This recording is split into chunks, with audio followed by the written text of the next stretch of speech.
दोस्तों आज के इस वीडियो में हम बात कर रहे हैं बायोलॉजी का एक काफी इंपॉर्टेंट लेक्चर है ह्यूमन डिसीज मानव रोग। साइंस का देखिए ये ऐसा टॉपिक है जिससे आपको एग्जाम में क्वेश्चंस देखने को मिलेंगे। बहुत ही इंपॉर्टेंट टॉपिक है, तो आप इस लेक्चर को अच्छे से देखिएगा। दोस्तों ये वाला टॉपिक हम कंप्लीट करेंगे 2 पार्ट में, क्योंकि हम इस टॉपिक के 100+ इंपॉर्टेंट क्वेश्चन डिस्कस करेंगे जो कि डिफरेंट डिफरेंट एग्जाम में पूछे गए हैं। वो सारे इंपॉर्टेंट क्वेश्चन मैंने इस सीरीज में इंक्लूड करे हैं, तो 2 इसके वीडियो अपलोड होंगे। दोस्तों ये इसका फर्स्ट वीडियो है जिसमें हमने 50+ क्वेश्चंस इंक्लूड करे हैं। तो चलिए दोस्तों हम वीडियो को स्टार्ट करते हैं। मैं आपको सबसे पहले बेसिक कुछ नॉलेज दूंगा, उसके बाद में हम क्वेश्चन लगाना स्टार्ट करेंगे। सबसे पहले दोस्तों मैं आपको कैटेगरी वाइज डिसीज बताऊंगा जो कि हमको पता होना चाहिए, जैसे कि बैक्टीरिया जीवाणु की वजह से होने वाले रोग कौन कौन से हैं। वो है हैजा, टीबी, कुकर खांसी, प्लेग, डिप्थीरिया, टाइफाइड और टिटनेस। देखिए ये ऐसे रोग हैं जो बैक्टीरिया से होते हैं, इनको रटने की जरूरत नहीं है। ये सब चीजें आपको इन सब का नॉलेज होना बहुत जरूरी है, तो रटने से कुछ नहीं होगा। आप इन सब के बारे में डिटेल से अच्छे से बताऊंगा मैं। जब हम क्वेश्चन सॉल्व करेंगे तो एक एक चीजें हमारे सामने आएगी, हम सबको अच्छे से समझते हुए आगे बढ़ेंगे। ओके, इनसे क्वेश्चंस किस तरीके के बनेंगे वो भी मैं आपको क्वेश्चन सॉल्व करते टाइम बताऊंगा। ऐसा नहीं है कि सिर्फ खाली सिंपल से ऐसे क्वेश्चंस बनते हैं एग्जाम में कि कुकर खांसी जो होती है वो किसकी वजह से होती है, जीवाणु, विषाणु, प्रोटोजोआ या फिर फफूंद की वजह से होती है। ऐसे क्वेश्चन जो होते हैं ना, इनका बहुत कम चांसेस होता है एग्जाम में आने का। आजकल थोड़ा सा लेवल बढ़ चुका है, तो हम उसके हिसाब से तैयारी कर रहे हैं। ठीक है, तो जीवाणु से होने वाले रोग मैंने आपको बताए हैं। एक बार अच्छे से क्या करिएगा, जो मैं आपको बता रहा हूँ उनकी कॉपी में अच्छे से एक बार लिख कर प्रैक्टिस कर लीजिएगा। 2 से 3 बार अगर आप कैटेगरी वाइज लिख लेंगे ना सारा, तो आपके दिमाग में ऑटोमेटिकली सेट हो जाएगा। और भी कुछ तरीके से मैं आपको बताऊंगा जिससे आप याद रख सकते हैं। देखिए अगला आता है हमारा विषाणु। वायरस से होने वाले रोग कौन कौन से हैं, तो जो बता रहा हूँ बस, इसके अलावा भी बहुत सारे हैं, पर जो मैं आपको बता रहा हूँ एटलीस्ट आप वो तो जरूर ध्यान रखिएगा। एड्स विषाणु की वजह से होता है, वायरस की वजह से होता है, एचआईवी वायरस की वजह से होता है। चेचक चिकन पॉक्स जो होता है वो भी वायरस की वजह से होता है। पीलिया, हेपेटाइटिस, पोलियो और डेंगू, ये सब भी वायरस की वजह से होते हैं। अब देखिए पीलिया और पोलियो, ये भी दोनों बहुत इंपॉर्टेंट है। इसमें आप ध्यान रखिएगा, दोनों को लेकर कंफ्यूज मत होइएगा, क्योंकि दोनों एक ही कैटेगरी में है कि वायरस से ही होते हैं। क्लियर। आगे हम बात करते हैं प्रोटोजोआ की, जिसमें आपको 3 याद रखना है। बहुत ही सिंपल है तीनों। मलेरिया प्रोटोजोआ की वजह से होता है, सोने की बीमारी प्रोटोजोआ, पायरिया दांतों से खून आना पायरिया, वो बीमारी भी प्रोटोजोआ की वजह से होती है। ठीक है, अगली बात करते हैं हम फफूंद की। देखिए फफूंद से होने वाली बीमारी कौन कौन सी है, दमा, खाज, गंजापन, दाद और एथलीट फुट। एथलीट फुट भी स्किन से रिलेटेड रोग है। अब ध्यान रखिएगा, देखिए ये कैटेगरी पूरी अलग है, दमा, खाज, गंजापन, दाद, एथलीट फुट, ये अलग ही दिख रहा है। तो ये तो हम बिल्कुल इजीली याद रख सकते हैं, कोई डिफिकल्टी नहीं होगी आपको। मलेरिया, सोने की बीमारी और पायरिया, ये तीनों जो होती है प्रोटोजोआ से होती है। कंफ्यूजन आपको होगा बैक्टीरिया और वायरस का, तो देखिए इसमें आप एक बार लिख के प्रैक्टिस कर लीजिएगा विषाणु को लेकर। एड्स, चेचक, पीलिया, पोलियो, डेंगू, हेपेटाइटिस, आपको ये चीजें दिमाग में रखना है। ठीक है, सिंपल सा। तो ये कैटेगरी मैंने आपको बताई है, इसलिए बताई है कि जब हम क्वेश्चन सॉल्व करेंगे ना, तो एक बार आपको बस ये दिमाग में आपके आना जरूरी था। अब आप क्वेश्चन सॉल्व करेंगे तो आप इजीली बना पाएंगे क्वेश्चन, और आपको हर बीमारी से रिलेटेड में क्वेश्चंस के साथ ही इंपॉर्टेंट नॉलेज देता चलूंगा। तो चलिए हम क्वेश्चन स्टार्ट करते हैं। देखिए पहला क्वेश्चन है, शरीर के जोड़ों में गठिया रोग निम्न में से किसके जमाव से होता है। देखिए जोड़ों में जब दर्द उत्पन्न हो जाता है उसी को क्या बोलते हैं, गठिया रोग बोलते हैं। और ये किसके जमाव की वजह से होता है, तो जब हमारी बॉडी में किडनी में जब मूत्र अधिक और कम बनने लगता है, तो इसकी वजह से क्या होता है, जो यूरिक अम्ल के क्रिस्टल होते हैं वो जोड़ों पर जमना स्टार्ट हो जाते हैं, जिसकी वजह से वहां पे दर्द उत्पन्न हो जाता है। इसे ही क्या बोलते हैं, गठिया रोग बोलते हैं। तो किसके जमाव की वजह से, यूरिक अम्ल के क्रिस्टल जम जाते हैं। तो आंसर क्या होगा इसका, बी आंसर इसका सही होगा। मलेरिया से प्रभावित होने वाला अंग है, तो मैं आपको बता चुका हूं। देखिए स्टार्टिंग में मलेरिया, सोने की बीमारी और पायरिया, ये तीनों जो होती हैं ये प्रोटोजोआ के कारण होती हैं। ठीक है, तो मलेरिया जो होती है वो कौन से प्रोटोजोआ की वजह से होती है, ये भी एग्जाम में काफी पूछा जाता है। तो कौन से प्रोटोजोआ की वजह से होती है, देखिए प्लाज्मोडियम। प्लाज्मोडियम नामक प्रोटोजोआ की वजह से मलेरिया नामक बीमारी होती है। और इसका देखिए हमारे शरीर में जो वाहक है वो कौन है, एक मादा मच्छर है, जिसका नाम भी आपको दिमाग में रखना है, एनाफिलीज। एनाफिलीज मादा मच्छर जो होती है वो इसको शरीर में पहुंचा देती है, जिससे मलेरिया नामक बीमारी हो जाती है। और इसमें जो हमारे शरीर का अंग प्रभावित होता है वो कौन सा होता है, प्लीहा। तो इसका आंसर क्या होगा, डी होगा। प्लीहा का देखिए साइज जो होता है वो बढ़ जाता है। ठीक है, तो दिमाग में रखिएगा इस चीज को। आगे देखिए क्वेश्चन, निम्न में से कौन सा प्लाज्मोडियम परजीवी, परजीवी मतलब प्रोटोजोआ का वाहक है, कौन है, अभी बताया मैंने आपको, एनाफिलीज मच्छर शरीर में पहुंचा देती हैं। तो इसका आंसर क्या होगा, ए आंसर इसका सही होगा। मच्छर के द्वारा प्लाज्मोडियम परजीवी हमारे शरीर में पहुंच जाता है। ठीक है फ्रेंड्स, चलिए अगला क्वेश्चन लेते हैं। निम्न में से कौन सा रोग कीट के काटने से होता है? स्कर्वी, डेंगू, निमोनिया, दमा। कौन सा होता है? देखिए डेंगू जो होता है वो मच्छर के काटने से होता है, तो आंसर क्या होगा इसका? बी आंसर सही होगा। डेंगू जो होता है वो वायरस के संक्रमण, विषाणु के संक्रमण से होता है। इसमें देखिए कौन फैलाता है? ये एडिस एजिप्टाई नामक मच्छर इसको फैलाता है। अभी हमने मलेरिया की बात करी थी तो उसमें एनाफ्लीज मादा मच्छर फैलाती हैं, जबकि अगर डेंगू की बात करें, एडिस एजिप्टाई मच्छर जो होता है वो इसको फैलाता है। हड्डी जोड़ों में इसमें भयंकर दर्द होता है, डेंगू में तेज बुखार आता है, रक्त में प्लेटलेट्स होते हैं उसमें क्या होती है? कमी कर देता है डेंगू। इसकी वजह से हड्डी जोड़ों में भयंकर दर्द और बुखार उत्पन्न हो जाता है। तो ये सारी इंफॉर्मेशन दी है, इतना सब हमको पता होना चाहिए। देखिए अगला, डेंगू एक बुखार है जो उत्पन्न होता है तथा दूसरे मनुष्यों में पहुंचता है वायरस और मादा एडिस मच्छर द्वारा। बिल्कुल ए आंसर इसका सही होगा। डेंगू बुखार में मानव शरीर में निम्नलिखित में से किसकी कमी हो जाती है? तो रक्त में प्लेटलेट्स की कमी हो जाती है, मैंने आपको बताया, तो आंसर क्या होगा इसका? ए आंसर इसका सही होगा।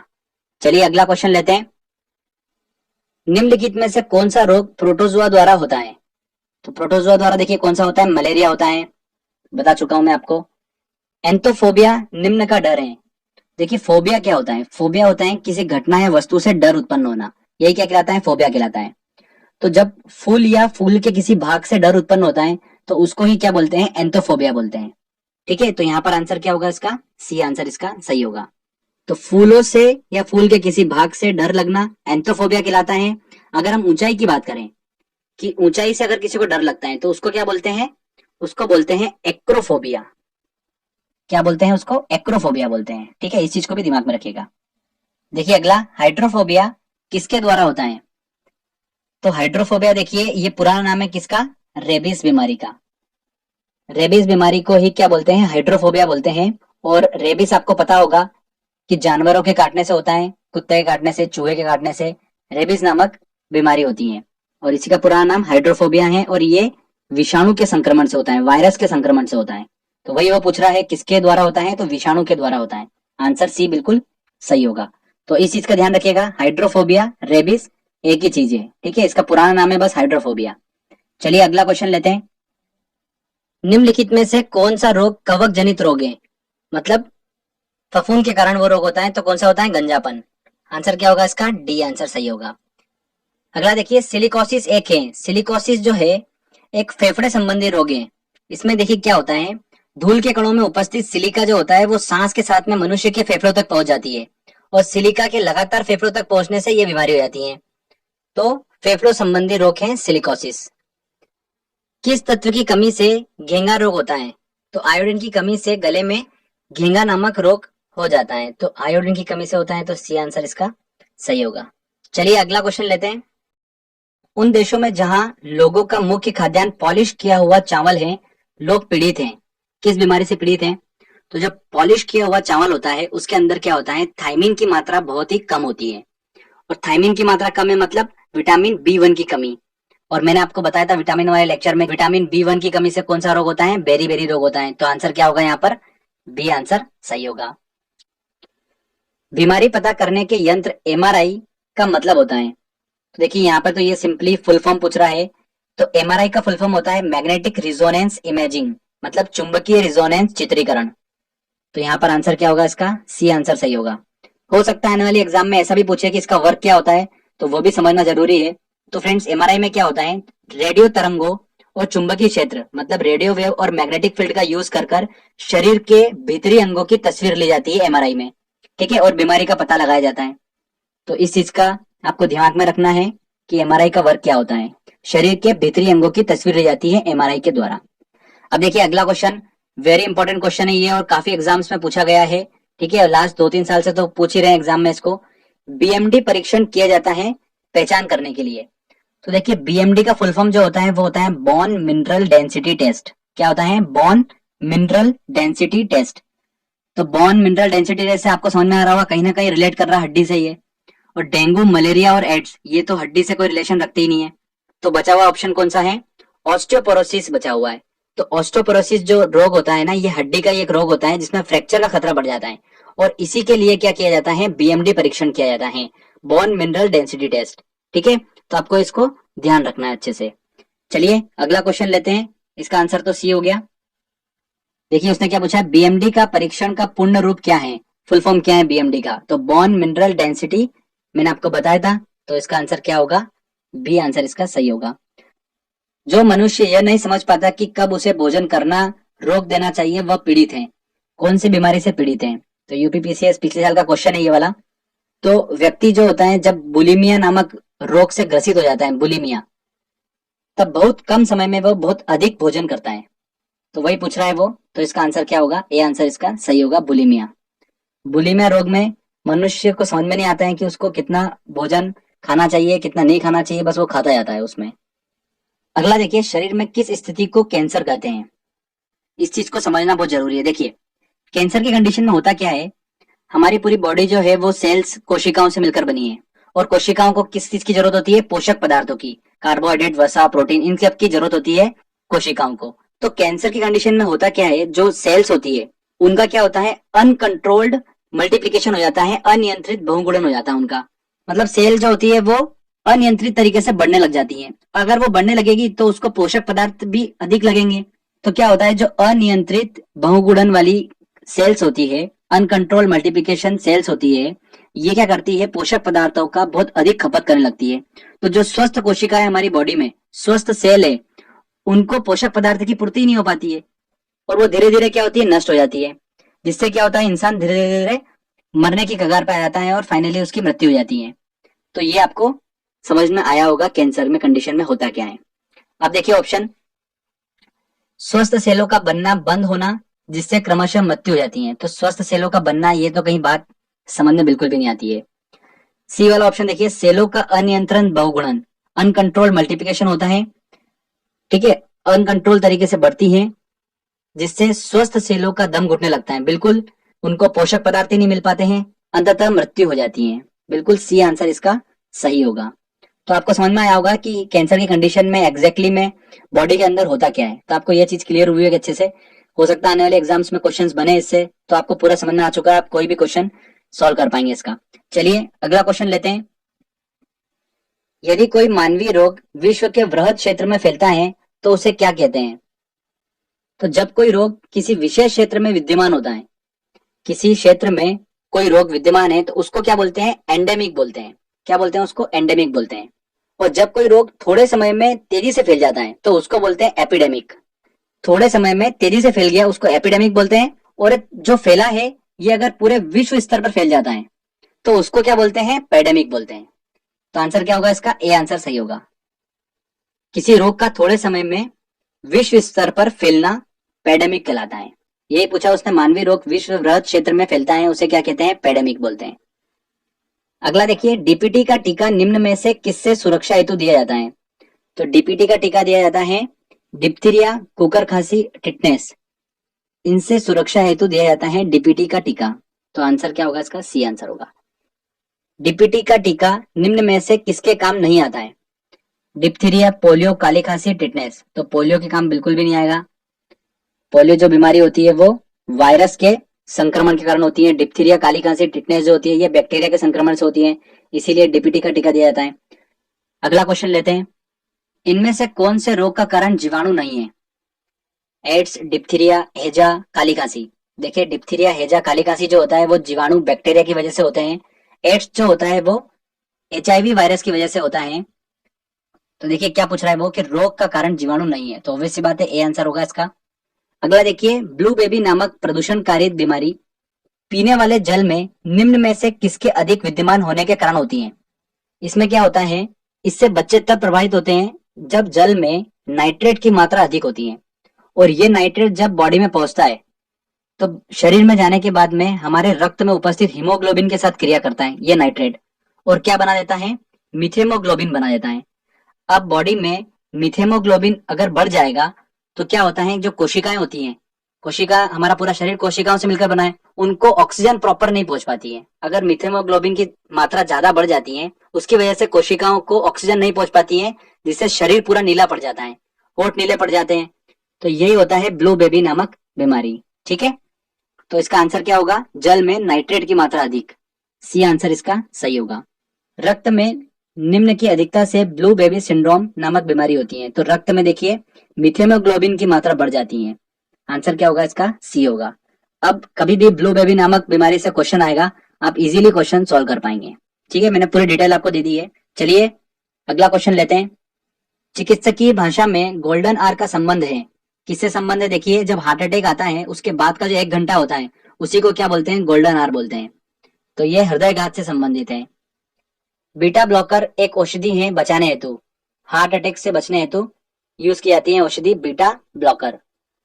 हृदय की धड़कन नियंत्रित करने के लिए निम्न में से कौन सा खनिज आवश्यक है? सोडियम, गंधक, पोटेशियम, लोहा। कौन सा? पोटेशियम बहुत जरूरी होता है हृदय की धड़कन को नियंत्रित करने के लिए। और देखिए ये पोटेशियम जो होता है, ये इसके स्रोत क्या क्या है? मांस, मछली, अनाज, फल, सब्जियां, ये सब पोटेशियम के अच्छे स्रोत हैं। और पोटेशियम बहुत जरूरी होता है हमारी बॉडी में, हड्डी के विकास के लिए बहुत जरूरी होता है। अगर इसकी कमी हो जाती है पोटेशियम की, तो लो ब्लड प्रेशर, लो बीपी की बीमारी हो जाती है। तो बोलते हैं ना कि बीपी लो हो गया, तो वो पोटेशियम की कमी की वजह से होता है। इसलिए अच्छे से फल सब्जी वगैरह खाना चाहिए। चलिए अगला क्वेश्चन लेते हैं। निम्नलिखित में से कौन सा पोटेशियम अल्पता से संबंध है? तो देखिए, निम्न रक्तचाप, low blood pressure, B answer सही होगा। देखिए कितनी बार क्वेश्चन पूछा गया ये वाला। यदि मूत्र में एल्बुमिन आ रहा है तो ऐसे में व्यक्ति के निम्न में से किस अंग के फेल हो जाने से पीड़ित होने की संभावना होती है? तो अगर मूत्र में एल्बुमिन, जो कि एक बहुत ही विषैला पदार्थ होता है, अगर वो आ रहा है तो किडनी के फेल होने की संभावना बढ़ जाती है। लंबे समय तक उपवास रखने का सर्वाधिक प्रभाव शरीर के किस अंग पर पड़ता है? तो गुर्दे पर सबसे ज्यादा इसका प्रभाव पड़ता है उपवास रखने से। ठीक है, चलिए अगला क्वेश्चन लेते हैं। देखिए अगला क्वेश्चन, ट्यूमर की पहचान हेतु प्रयुक्त रेडियोधर्मी समस्थानिक है। रेडियोधर्मी समस्थानिक जो है ये मेडिकल फील्ड में देखिए काफी यूज होते हैं, इनसे एग्जाम में क्वेश्चंस काफी बनते हैं। तो ध्यान से सुनिएगा जो आपको बता रहा हूं मैं, हो सकता है कि आपको इनमें से एग्जाम में क्वेश्चन देखने को मिले। आयोडीन 131, इसका यूज किया जाता है थायराइड ग्रंथि की सक्रियता के लिए। कोबाल्ट 60, कोबाल्ट 60 जो है वो रक्त कैंसर, ल्यूकेमिया बीमारी की रोकथाम के लिए प्रयोग किया जाता है कोबाल्ट 60। ठीक है, जो कि गामा किरण उत्सर्जित करता है ये कोबाल्ट 60। आर्सेनिक 74, आर्सेनिक 74 जो होता है ये ट्यूमर की पहचान करने के लिए रेडियोधर्मी समस्थानिक प्रयोग किया जाता है। ठीक है, तो इसका आंसर क्या होगा? सी आंसर होगा। सोडियम 24, ये रक्त व्यतिक्रम में यूज किया जाता है सोडियम 24। तो जितने मैंने आपको बताए हैं ये आपको दिमाग में रखना है चारों। ऐसा नहीं कि इसका आंसर आर्सेनिक 74 है तो बस आप ये दिमाग में रखेंगे, आपको चारों पता होना चाहिए, किसी से भी क्वेश्चन पूछा जा सकता है। रक्त कैंसर, ल्यूकेमिया बीमारी की रोकथाम के लिए प्रयोग किया जाने वाला रेडियोधर्मी समस्थानिक है, कौन सा है? कोबाल्ट 60। कोबाल्ट 60 जो है वो आमतौर पर विकिरण चिकित्सा में प्रयुक्त होता है क्योंकि ये उत्सर्जित करता है, क्या उत्सर्जित करता है? गामा किरण। आंसर क्या होगा इसका? सी होगा। एक चीज और ध्यान रखिएगा, रक्त कैंसर बीमारी की रोकथाम के लिए कोबाल्ट 60 यूज किया जाता है। एक और रेडियोधर्मी समस्थानिक यूज किया जाता है फास्फोरस 32, ये भी आपको दिमाग में रखना है, फास्फोरस 32 भी यूज किया जाता है। और रक्त कैंसर की कंडीशन में जो हमारी बॉडी में रक्त है उसमें श्वेत रक्त कोशिकाएं जो होती है उसकी संख्या बढ़ जाती है रक्त कैंसर में। ठीक है, चलिए अगला क्वेश्चन लेते हैं। ल्यूकेमिया एक प्रकार का कैंसर है जिसमें असाधारण बढ़ोतरी होती है। किसकी बढ़ोतरी होती है? श्वेत रक्त कोशिकाओं की संख्या बढ़ जाती है, अभी मैंने आपको बताया। देखिए अगला क्वेश्चन, हीमोफीलिया एक आनुवंशिक विकार है जो उत्पन्न करता है। तो हीमोफीलिया देखिए क्या होता है, जब रक्त में प्रोटीन की कमी हो जाती है तो रक्त का थक्का नहीं जम पाता है, रक्त का स्कंदन नहीं हो पाता है, मतलब अगर कहीं चोट लगी तो रक्त जो होता है वो बहता ही जाएगा। तो ये क्या उत्पन्न करता है हीमोफीलिया? रक्त का स्कंदन ना होना। डी आंसर इसका सही होगा। अगला देखिए, एल्जाइमर रोग में मानव शरीर का कौन सा अंग प्रभावित होता है? तो एल्जाइमर में देखिए मनुष्य की याद रखने की क्षमता जो होती है वो एकदम से कम हो जाती है। और ये रोग जो होता है ना, ये 48 से 65 वर्षों में ये रोग देखने को मिलता है, एल्जाइमर। और ये मस्तिष्क से संबंधित है, याद रखने की क्षमता कम हो जाती है इसमें। बी आंसर इसका सही होगा। नेक्स्ट क्वेश्चन लेते हैं। मनुष्य के अंगों में कौन सा एक हानिकारक विकिरणों रेडिएशन से सर्वाधिक सुप्रभावी है? तो सबसे ज्यादा जो इफेक्ट पड़ता है रेडिएशन का, सबसे ज्यादा आंख पे पड़ता है। ठीक है, तो आंसर क्या होगा इसका? ए आंसर सही होगा। देखिए अगला क्वेश्चन, पोलियो का वायरस शरीर में प्रवेश करता है, किस कारण से करता है? देखिए, मच्छर काटने से, दूषित भोजन तथा जल से, थूक से, कुत्ते के काटने से। तो पोलियो के बारे में देखिए अच्छे से डिटेल में आपको बताता हूं मैं, कभी भी क्वेश्चन आएगा तो आपका हमेशा सही होगा। पोलियो एक संक्रामक रोग है जो कि पोलियोमाइलाइटिस नामक वायरस की वजह से होता है, और ये वायरस शरीर में देखिए कहां से प्रवेश करता है? दूषित भोजन और जल द्वारा। तो यहाँ पर देखिए क्या पूछ रहा है, वो पोलियो का वायरस शरीर में प्रवेश करता है, दूषित भोजन तथा जल से शरीर में प्रवेश करता है, और ये जब शरीर में जाता है तो हमारे शरीर के कौन से अंग को प्रभावित करता है? तो नर्वस सिस्टम जो होता है, तंत्रिका तंत्र, उसको प्रभावित करता है। ये वायरस जो होता है मस्तिष्क में जाता है, और वहां पर जो स्पिनल कॉर्ड होती है, मेरुरज्जु, वहां पर जाकर नर्वस टिश्यू को खत्म कर देता है, जिससे क्या होता है? पैरालिसिस हो जाता है। तो ध्यान रखिएगा, पोलियो का वायरस शरीर में प्रवेश करता है दूषित भोजन और जल से। अगला देखिए, पोलियो का कारण है जीवाणु, विषाणु, कीट या कवक। तो पोलियो जो होता है वो विषाणु की वजह से होता है, पोलियोमाइलाइटिस। बी आंसर इसका सही होगा। चलिए अगला क्वेश्चन लेते हैं। पोलियो के टीके की खोज किसने की? ये इंपॉर्टेंट क्वेश्चन है, आपको पता होना चाहिए। जॉन्स सॉल्क ने पोलियो के टीके की खोज की थी। निम्न में से किस बीमारी के लिए ट्राइवेलेंट के स्थान पर बाइवेलेंट ओआरवी देने का निर्णय भारत सरकार ने लिया है? तो देखिए अभी की बात है ये, और 2016 आरएसआईटीएस में क्वेश्चन पूछा गया है ये वाला, और ये संबंधित है पोलियो से। ठीक है, ट्राइवेलेंट ओरल पोलियो वैक्सीन जो है वो 3 टाइप के पोलियो वायरस से लड़ता है। Trivalent type 1, type 2, type 3। और दोस्तों बाइवेलेंट ओरल पोलियो वैक्सीन जो है वो 2 टाइप के पोलियो वायरस से लड़ता है, एक टाइप 1 और टाइप 3। तो ट्राइवेलेंट के स्थान पर बाइवेलेंट का यूज करने का निर्णय दिया है भारत सरकार ने, इसलिए क्योंकि 1999 के बाद से पूरे विश्व में टाइप 2 वाला जो वायरस है वो वायरस कहीं पर भी देखने को नहीं मिला है। उसकी वजह से क्या हुआ, ट्राइवेलेंट के स्थान पर यह निर्णय लिया गया कि बाइवेलेंट ओरल पोलियो वैक्सीन दिया जाएगा। तो यह संबंधित है पोलियो से। एथलीट फुट बीमारी होती है, किससे होती है? जीवाणुओं से, फफूंद से। बिल्कुल फफूंद से होती है एथलीट फुट बीमारी। त्वचा के मुलायम हिस्से को प्रभावित करती है, ध्यान रखिएगा ये क्वेश्चन भी इंपॉर्टेंट है। नेक्स्ट क्वेश्चन लेते हैं। ब्रेन की बीमारी को पहचाना जाता है। अब देखिए 2 टर्म है जो आपको बहुत कंफ्यूज करेगी, एक है ईसीजी और एक है ईईजी। ठीक है, दोनों के बारे में समझेगा। ईसीजी का मतलब होता है इलेक्ट्रोकार्डियोग्राफ, जो कि किस लिए यूज किया जाता है? हार्ट की बीमारी को पहचानने में।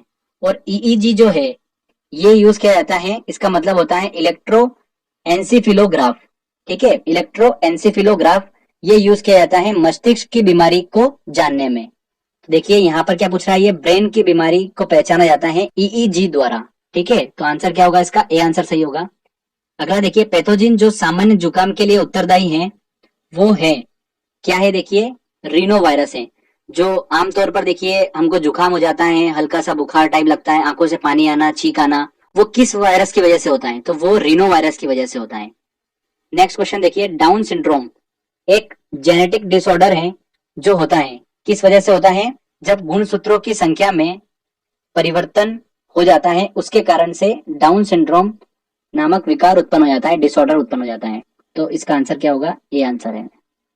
नेक्स्ट क्वेश्चन लेते हैं। हेपेटाइटिस रोग से मनुष्य शरीर का सीधा प्रभावित होने वाला अंग है। इंपॉर्टेंट क्वेश्चन है, हो सकता है एग्जाम में बने।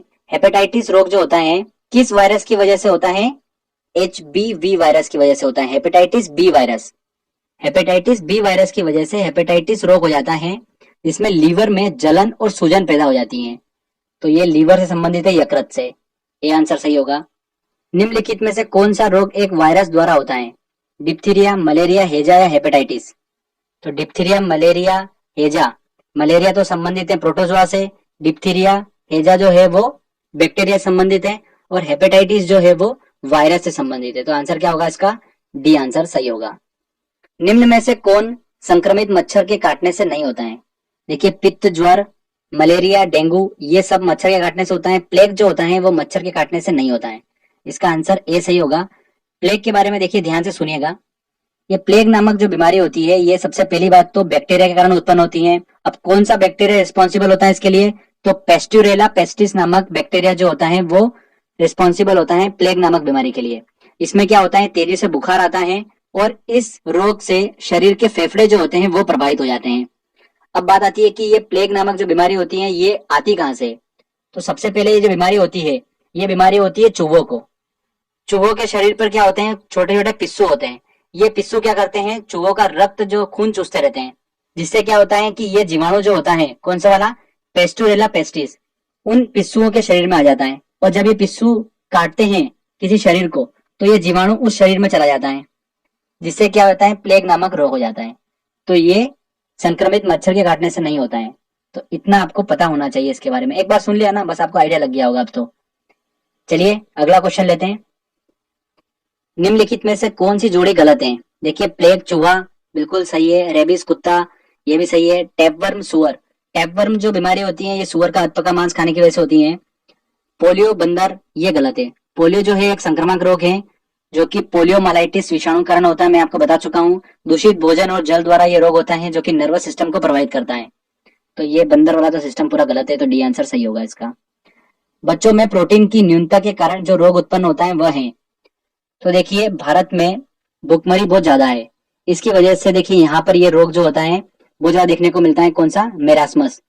ये मेरास्मस रोग जो होता है ये प्रोटीन की कमी के कारण उत्पन्न होता है और ये बच्चों में बहुत ज्यादा देखने को मिलता है। तो यहाँ पर आंसर क्या होगा, ए आंसर सही होगा। इंपॉर्टेंट क्वेश्चन है, देखिए ये यूपीपीसीएस 2013 क्वेश्चन पूछा गया था।